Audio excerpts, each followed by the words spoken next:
just a bit of a random video, just teenager here once again. Just show you the amount of steam that shouldn't come out of your car. I look up to the light, you can just see it everywhere. Basically, don't know why, but my exhaust hits it out at a freaking stupid rate of knots. Hence all the black marks or black shit that comes out.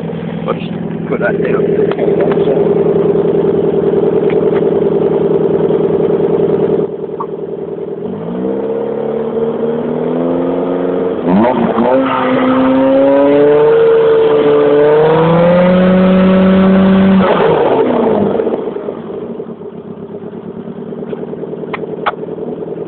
That was not quite red line, but not far off.